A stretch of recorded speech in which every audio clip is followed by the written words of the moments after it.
Pemirsa, inilah Cerdas Hukum bersama saya, Jackson Simanjuntak.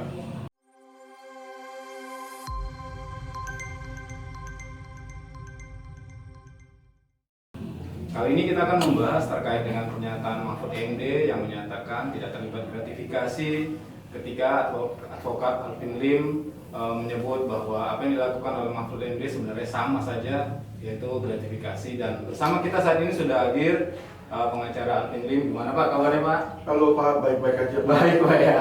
Ini kan kemarin sempat viral Pak ini. Iya. Dan langsung dibalas kayaknya sama Pak Mahfud nih Pak. Iya, sehari kemudian dia balas. Iya, itu gimana Pak?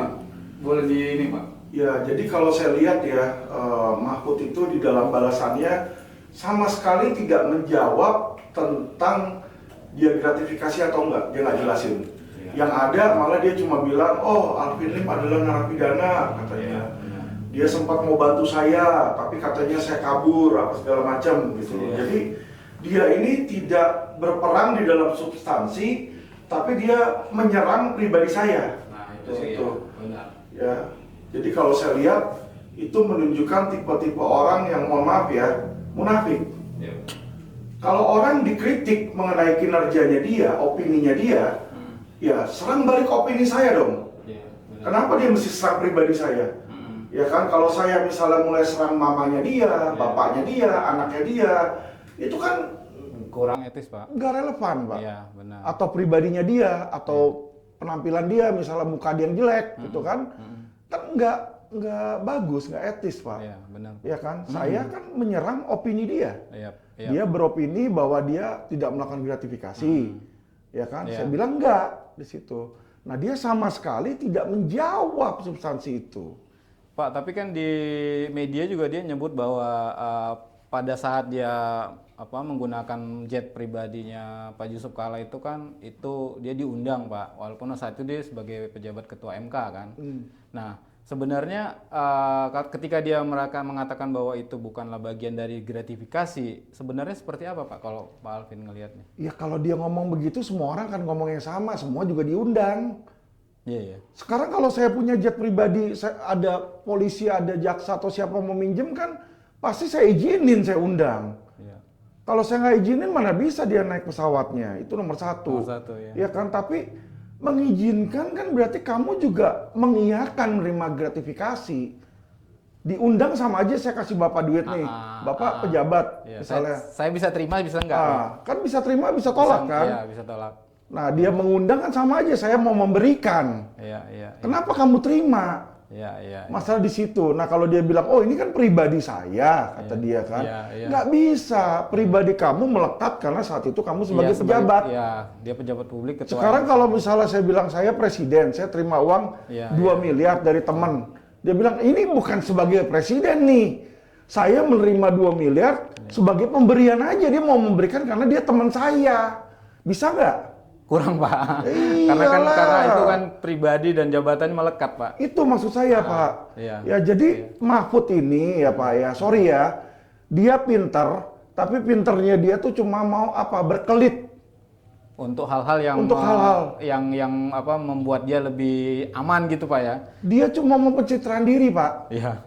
Jadi dia ini kalau kita lihat dari kapan ke kapan, selalu membela di mana dia tuh berlindung. Jadi kalau sekarang ini dia bernaung di bawah Megawati, di bawah PDIP, ya kan, dia jilat tuh pantatnya Megawati di situ. Waktu itu dia jadi Menko Polhukam di bawah Pak Presiden Jokowi. Oh dia puji-puji Jokowi. Dia bilang kan, oh presiden nggak bisa ngurusin semua begini. Kita lihat berapa kali waktu presiden diserang, Mahfud yang ngomong, membela Jokowi. Pertanyaan saya Pak, emangnya itu dia kalau misalnya pakai jet-jet pribadi, emang menteri-menteri atau yang lain-lain nggak ada yang pakai Pak, nggak ada yang terima. Nah kok dia nggak pernah ngomongin yang sekubu sama dia? Nggak usah jauh-jauh, Anies juga pakai. Kenapa dia nggak ngomong tentang Anies? Iya sama padahal itu Pak. Nah, Puan pun saya yakin juga pakai jet pribadi. Kenapa dia nggak bongkar? Berarti kan apa Pak? Sorry Pak, dia munafik. Ya kan, dia hanya menyerang yang menurut dia nih bagus untuk diserang. Nah ini menarik Pak. Kalau menurut Bapak itu apa Pak ininya? Dasarnya kenapa dia harus sengaja menohok ke Kaisang itu Pak? Jadi kalau saya lihat dia sengaja menohok itu karena dia sudah tidak lagi sebagai menteri, Pak. Okay. Nah, dia pakai taktik sama kayak Korea Selatan dan Korea Utara, Pak. Okay. Korea Utara setiap mau minta duit, dia selalu tes uji coba nuklirnya dia. Sehingga Korea Selatan sama Amerika, ya udah nih saya kasih kamu bantuan, dia diem. Jadi inilah hal yang sama dipakai sama Mahfud. Dia pikir dengan dia koar-koar, nanti bisa dipakai jadi menteri. Lagi gitu loh, mungkin di jabatan Jokowi, di jabatan Prabowo. Pertanyaan saya, kenapa dia nggak pernah serang Prabowo? Lo bener dong? Bener, nggak pernah. Sekarang Prabowo itu sebelum jadi presiden, sebelum ditetapkan jadi presiden, dia banyak bacot loh, Pak.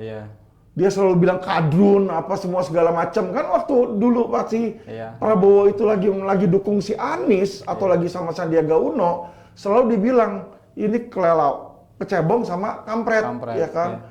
Yang sono tuh kadrun di situ kan. Sekarang kalau saya lihat kok, sorry ya, nggak pernah. Bukan, Pak.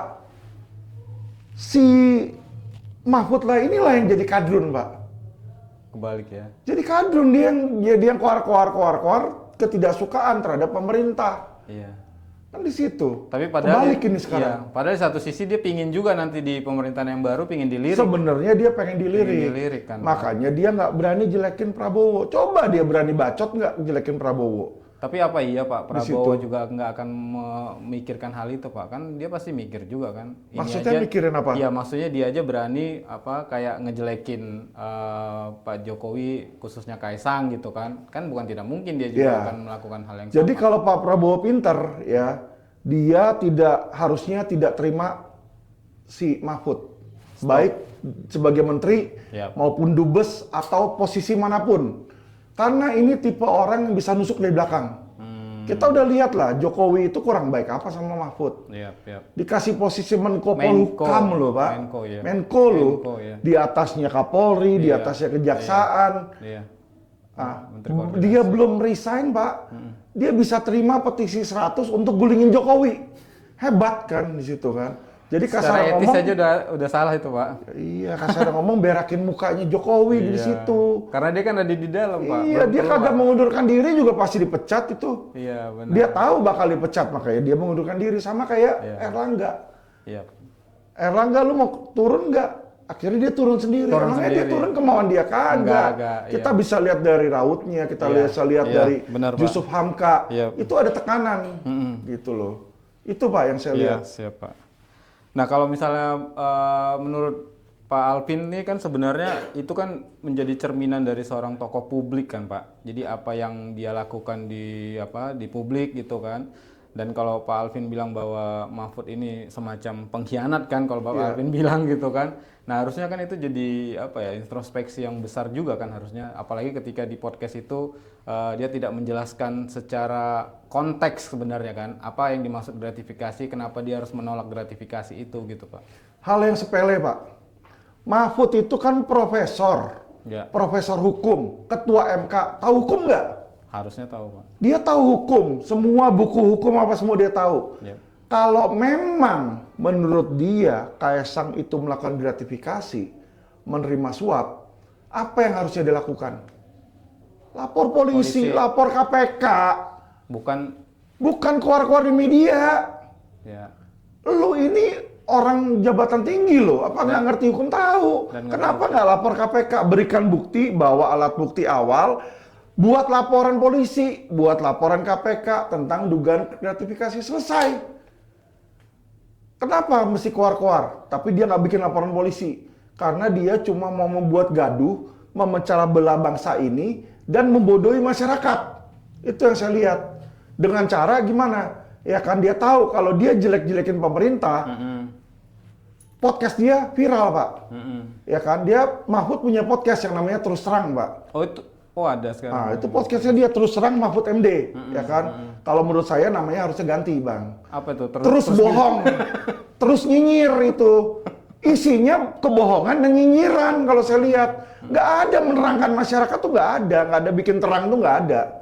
Yang ada orang melihat begitu jadi antipati sama pemerintah yang diharapkan dan memuji dia. Yang dia dapat itu seperti itu. Itulah makanya saya bilang itu orang munafik. Ya, dia udah menerima gaji loh. Dari Jokowi dia jadi Menko Polhukam, dia sudah terima banyak benefit loh, Pak. Iya, Ya kan? Pasti. Sekarang dengan dia nggak punya apa-apa jabatan sama sekali kayak begini, ya kan? Hati dia pasti udah kembang kempis itu. Iya. Ya kan? Benar. Itu yang saya lihat, Pak. Iya, kalau kita ngelihatnya bahwa itu sebuah langkah yang salah kan seharusnya, Pak. Oh, salah banget, Pak. Salah banget ya. Iya. Apalagi, maaf, kita agak ngelompat dikit, Pak. Tadi ketika nyerang pribadi itu, Pak. Nah, kalau saya pribadi, kalau diserang kayak gitu kan pasti kita jadi langsung nggak enak. Kalau Pak Alvin gimana, Pak?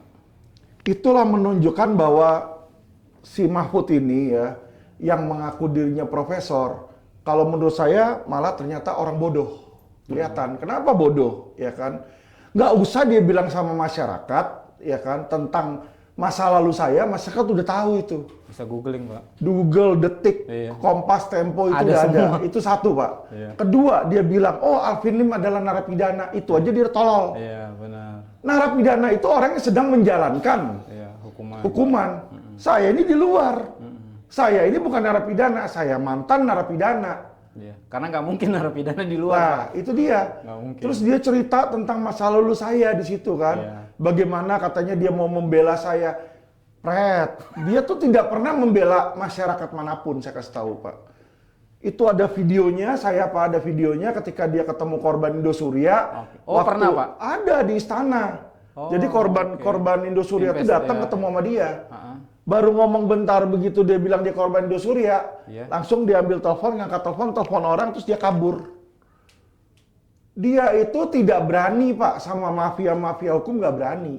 Karena dia tahu mafia-mafia hukum itu di backup sama oknum jenderal polisi, oknum jenderal kejaksaan. Dia udah kabur. Dan ada ratusan, Pak, surat masyarakat minta audiensi, satu pun nggak pernah diladenin sama dia. Yang dia ladenin apa seolah-olah, wah khotbah, dikasih jet pribadi baru berangkat ke Makassar. Baru berangkat ke Makassar. Apakah, Pak, orang suci itu dinilai berdasarkan dia naik apa? Kalau naik pesawat suci, kalau naik beca berarti berdosa. Ada nggak? Enggak, Pak. Nggak ada.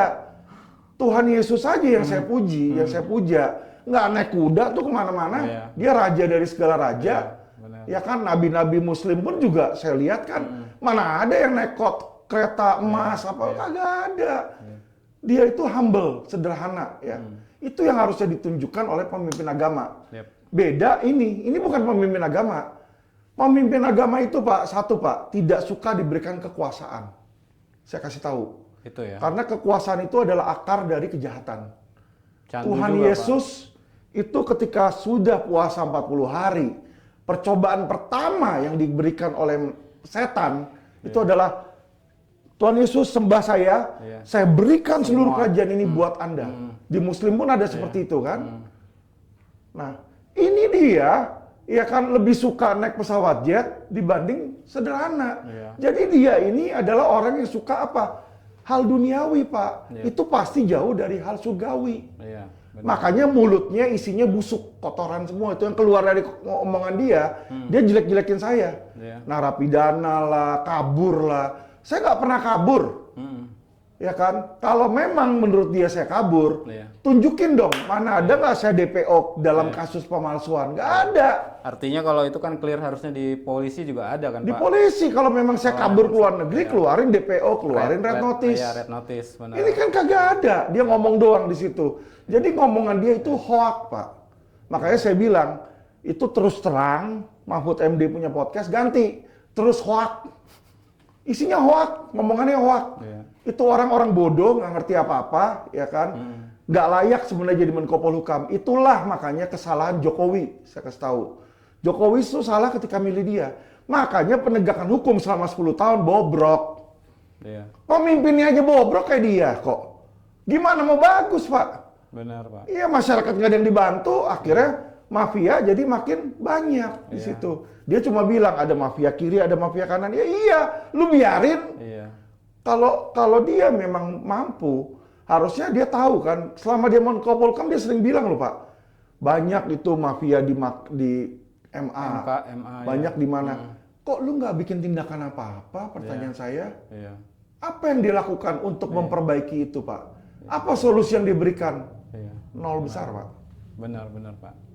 Iya, nah jadi kalau misalnya kita pesan nih Pak, kalau buat pejabat sebenarnya kalau menurut Pak Alvin tuh seperti apa Pak? Supaya yang kayak gini tuh nggak terjadi lagi gitu. Pejabat itu harusnya dipilih Pak.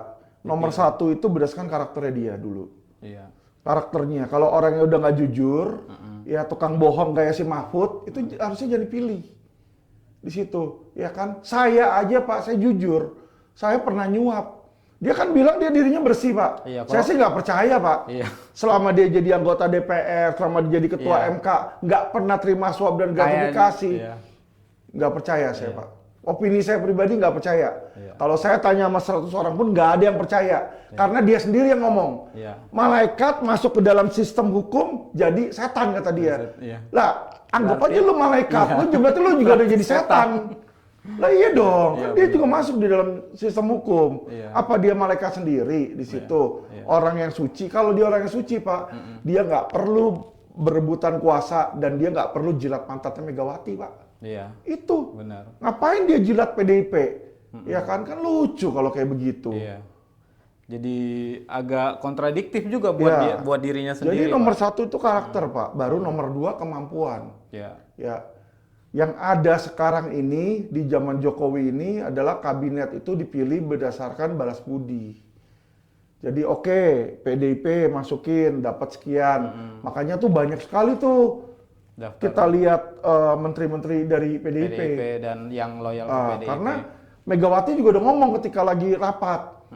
Jadi yang paling banyak siapa harusnya PDIP dong, kan dia bilang gitu kan, Iya. ada Jokowi Iya, di iya. situ, Iya. senyum-senyum mereka kan. Itulah kabinet itu disusun berdasarkan bargaining, Iya. jual beli, itu udah transaksi Pak. Itu pun sorry ya sebenarnya sudah apa? Sudah suap. Benar nggak? Iya, masuk kategori. Suap dong. Gua pilih lu, Iya. nanti lu jadi bayar, ini, iya, lu bayarnya pakai jadiin uang orang menteri ini. gua, Iya. kader gua jadiin menteri ya. Berarti kan itu sudah ada jual beli. Transaksi. Bukan terima duit, tapi terima jabatan. Jabatan. Itu pun udah suap, Pak. Jadi, mohon maaf, Pak. Ya, Megawati sekalipun sama Jokowi itu sudah penerima dan pemberi suap. Saya kasih tahu aja. Harusnya bisa disidik. Kasarnya tuh, udah Pak. di situ. Tapi, siapa yang berani ngomong? Kalau kita mau lulus-lulusan, kita mau jujur-jujuran, ya termasuk Mahfud juga pemberi suap dan penerima suap. Penerima, Pak. Penerima dia disuruh jadi Menko Polhukam kan di situ kan. Iya. Ya, jadi saya melihat di situ Pak, ya kan. Kalau mereka ngomong diri mereka suci, ya udah pada bejat Pak. Iya. Di Dan situ. Pak Alvin juga di beberapa kesempatan kan selalu bilang ya, saya ini pernah menyuap orang, kan itu sebenarnya jarang ada orang yang berani sejujur itu Pak, gitu. Saya jujur, saya udah kasih tahu biar masyarakat tahu memang saya nggak suci. Iya. Ya kan. Iya. Tapi Mahfud adalah ngomong yang dirinya suci, tidak berdosa. Nah, Ya, justru kita nggak percaya Pak. Justru itu. Nggak pernah ada satu orang pun yang nggak pernah berbohong, nggak pernah mencuri, nggak pernah melakukan dosa. Itu bullshit Pak. Iya. Kita manusia ketika dilahirkan nangis di situ udah pasti pernah melakukan dosa. Dosa, benar. Tendensinya dosa. Kecuali Tuhan. Iya. Ya dia kelihatannya aja kan mau pencitraan. Saya bersih di sini kan. Saya pertama kali yang minta lapor ke KPK kok kalau ada gratifikasi. Yang lu mau laporin lu lapor. Di belakang situ yang orang nggak tahu lu nggak mau lapor, siapa yang tahu? Iya, Kan di benar, situ. Pak. Jadi Iya. lucu lah Pak kalau ada orang yang ngomong dirinya sendiri suci itu. Justru saya bertanda tanya sekali di situ. Iya. Ya dan berarti lu nggak jujur. Iya, benar. Pak. Kalau lu berani jujur menyatakan, iya saya ada kesalahan ini. Nah, orang malah lebih senang Respect. Pak. Lebih Benar, respect. Pak. Iya. Iya, benar Pak. Pak, kalau misalnya dengan kasus ini, dengan ya inilah polemik ini, kalau menurut Pak Alvin sebenarnya Pak Mahfud ini karirnya akan berhenti di sini kah atau Kalau menurut saya melihat apa yang udah ada di sini Pak, Ya. itu akan sangat sulit. sulit ya? Untuk dia naik itu akan sangat sulit. Ya karena orang-orang masyarakat jadi tahu. Dan kalau Pak Prabowo pintar, Yap. Pak Prabowo juga tidak akan memakai dia gitu loh. Iya, iya. Ya, mungkin yang bisa dilakukan oleh Megawati sebagai PDIP karena dia simpatisan PDIP kan, Iya. naikin dia jadi petinggi partai atau DPR atau di mana, saya nggak tahu di situ ya. Iya. Cuma dimanapun dia memimpin kalau orang seperti ini Pak, Iya. tidak membawa efek baik dan efek yang bagus untuk pemerintah Indonesia Pak. Untuk negara Indonesia nggak ada. Pak, ini kan banyak juga yang bertanya Pak Alvin, apa yang Pak Alvin lakukan ini kan terkait dengan yang kemarin yang viral itu terkesan bahwa seakan-akan Pak Alvin ini seperti mungkin dibayar atau menjadi buzzer misalnya dari Jokowi atau apa, karena itu kan secara tidak langsung kan akan menguntungkan Pak Jokowi sebenarnya gitu. Nah, Pak Alvin mungkin boleh cerita nggak di sini sebenarnya itu gimana sebuah kesadaran itu dari Pak Alvin itu bisa muncul sampai akhirnya menyatakan itu? Jadi saya itu mengkritik si Mahfud ini bukan karena saya membela Kaisang, Pak. Saya mengkritik pribadi dan opininya si Mahfud ini. Ya, saya kritik opininya dia, menyatakan bahwa dirinya ini tidak pernah terima suap, gratifikasi, dan si Kaisang yang menerima. Jadi dia menunjuk orang. Mau itu Kaisang, mau siapa yang dia tunjuk, saya itu mengkritik bahwa diri kamu sendiri juga menerima loh. Jadi bukan karena saya membela Kaisang atau membela Jokowi atau buzzer Jokowi, nggak ada. Karena kalau Bapak lihat podcast-podcast saya, itu banyak juga yang mengkritik pemerintah Jokowi. Saya bilang pemerintahan Jokowi adalah yang terburuk sepanjang masa di dalam penegakan hukum, Pak. Saya ngomong itu tidak ada dukungan loh, saya ngomong begitu. Iya kan? Dan saya bilang menteri-menteri Jokowi itu tidak ada yang kompeten di situ kan. Jadi banyak yang saya ngomong di sini, Pak, nggak mendukung mereka. Tetapi saya bukannya mendukung Jokowi dengan mengkritik si Mahfud di situ, karena memang Mahfud sendiri pun nggak benar dan dia mau nunjukin ke masyarakat bahwa dirinya suci, partainya bagus, partainya partai putih, ya kan. Nah, sedangkan Jokowi dan pemerintah itu yang busuk, ya kan. Partai lain yang busuk, seolah-olah tuh dari ini tuh dia mau menciptakan ke situ, biar masyarakat itu memuji dia dan memuji PDIP. Itu yang saya bilang itu salah.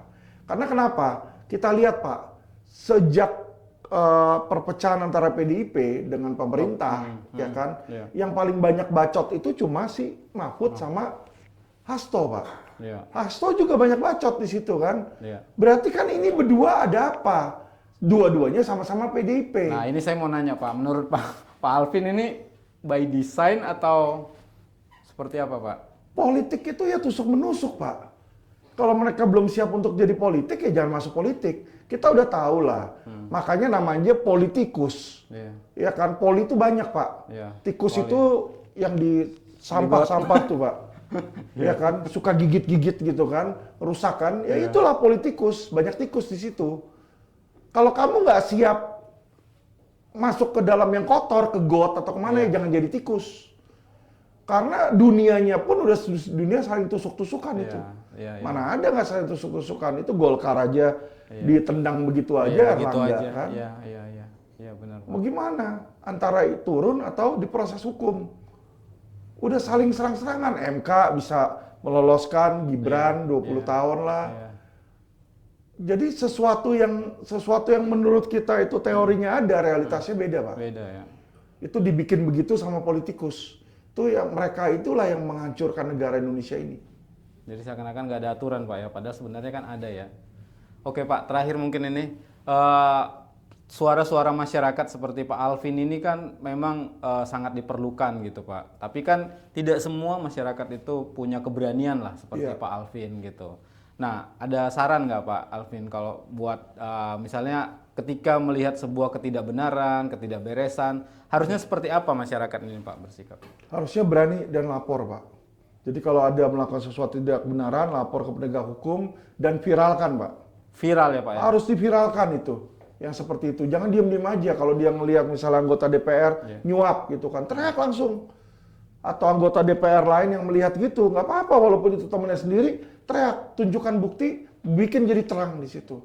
Iya, benar. Kalau tidak ada seperti itu, Pak, makanya semua itu akan makin rusak. Kita lihatlah Indonesia, Pak. Orang melihat, kalau dilihat dari gedung-gedungnya tinggi, Pak. Tapi kalau saya lihat sekarang ini, Indonesia lagi sakit, Pak. Sakit. Bapak ke Tanah Abang lihat tuh sepi banget, Pak. Benar. Bapak ke Mangga Dua lihat itu sepi, Pak. Ya kan? Orang-orang miskin pengangguran banyak. Tapi kenapa mereka diam dan nggak revolusi? Karena mereka disuap dengan bansos. Orang yang pada demo Ya kan, saya lihat sendiri demo dikasih duit sama polisi, nanti dikasih duit sama ada oknum, ya kan, dikasih roti, dikasih makanan, disuruh pulang, dikasih ongkos. Disitulah makanya mereka jadi malas untuk demo lagi. Tiap kali demo disogok, diem. Di situ itu yang saya lihat, Pak. Jadi suap ini sudah ada dari pimpinan tertinggi, politikus-politikus, menteri, semua segala macam, polisi, jaksa, hakim, pengacara, termasuk sekarang ke mahasiswa udah mulai disuap, dan rakyat. Sehingga disinilah, ya kan, rakyat kita disuap 50.000, 100.000 untuk jadiin presiden yang bukan orang yang jujur. Akhirnya dari pimpinan tertinggi sampai di bawah hancur semua, Pak. Tapi kan yang milih rakyat juga itu, Pak. Betul, yang milih rakyat. Itu dia. Tapi karena sistemnya itu, rakyat tidak punya pilihan lain, Pak, daripada apa yang sudah dicanangkan oleh partai. Jadi sistemnya sudah dibikin, ya, apapun yang lu pilih, yang untung partai. Karena independen susah naik, Pak. Satu. Terus kalau dari partai, ya partai udah tahu sendiri mau naik itu harus beli. Dan kita ngomong itu dari Prabowo yang ngomong loh. Prabowo sendiri bilang, kalau ada yang datang ke saya, hal pertama yang saya tanya, lu punya duit nggak? Dia ngomong gitu. Secara umum dia ngomong seperti itu. Berarti, mohon maaf, Presiden sendiri pun mengakui bahwa uang itulah yang berkuasa menjadi pemimpin dan pejabat di Indonesia. Kalau pemimpin dan pejabat itu sudah dilakukan berdasarkan transaksi, yang dipilih masyarakat kayak kemarin ada 3. Tiga-tiganya itu calon dari partai. Dan tiga-tiganya itu bukan pemimpin yang menurut saya ideal, mohon maaf. Ya, saya nggak bilang mereka jelek, saya nggak menjelekkan mereka, tapi tiga-tiganya itu menurut saya bukan pemimpin yang ideal yang bisa membawa Indonesia ini di dalam kemajuan, Pak. Di situ. Karena mereka itu sudah melalui proses partai yang dimana masyarakat punya pilihan, tapi pilihan dia antara sampah, got, atau kotoran. Ya benar, dia boleh milih, tapi yang dipilih itu dari situ, kualitasnya. Nggak ada pilihan yang lain. Jadi yang terburuk dari yang, terbaik dari yang terburuk. Betul. Yang terbaik dari yang buruk. Jadi kalau saya lihat seperti ini, percuma. Gitu loh. Di situ sih, Pak, bukannya saya menjelek-jelekan atau gimana, bukannya saya pesimis ya. Tapi saya bisa melihat apa yang sudah ada, apa yang dari cara mereka ngomong, dari cara mereka berbicara, sudah kelihatan sebenarnya. Nah, Pak Alvin, terakhir mungkin ini.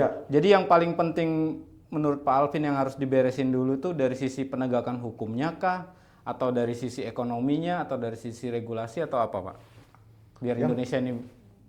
Pertama harus diberesin itu adalah dari presidennya, Pak. Presidennya malah. Iya. Karena mereka adalah eksekutor, pelaksana, ya kan. Kalau hukumnya nggak baik, tapi eksekutornya baik, tetap hasil kinerjanya adalah baik. Oh, oke.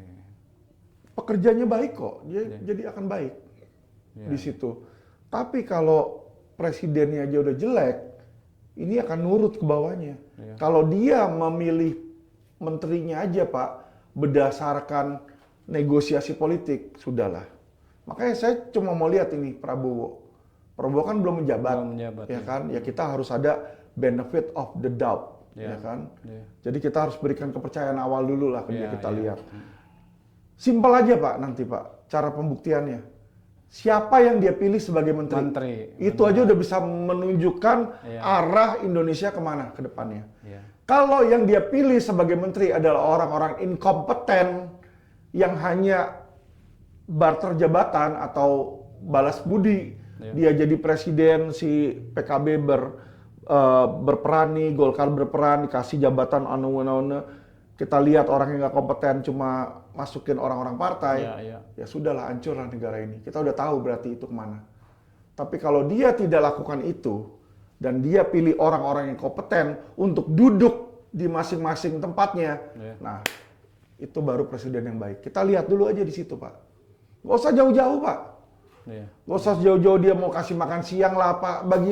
Bagi rakyat Indonesia, makan siang itu tidak membuat sejahtera atau tidak sejahteranya rakyat. Iya, benar. di situ. Iya, bukan itu ukurannya, Pak. Bukan. Kalau enggak itu udah dilakukan dari lama, Pak ya. Iya dong. Siap. Oke, Pak Alvin, terima kasih banyak buat diskusi kita di Cerdas Sama-sama, Hukum. Pak Jackson. Ini sangat mencerdaskan. Pemirsa, itu tadi diskusi kita bersama Pak Alvin Lim, pengacara dari Elki Indonesia Law Firm, dan kita ketemu lagi di diskusi-diskusi Cerdas Hukum selanjutnya. Siap. Terima kasih, Pak Alvin. Terima kasih, Pak.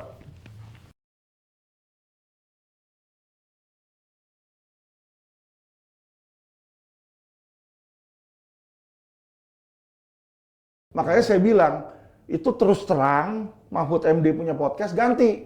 Terus hoak. Isinya hoak, ngomongannya hoak. Iya.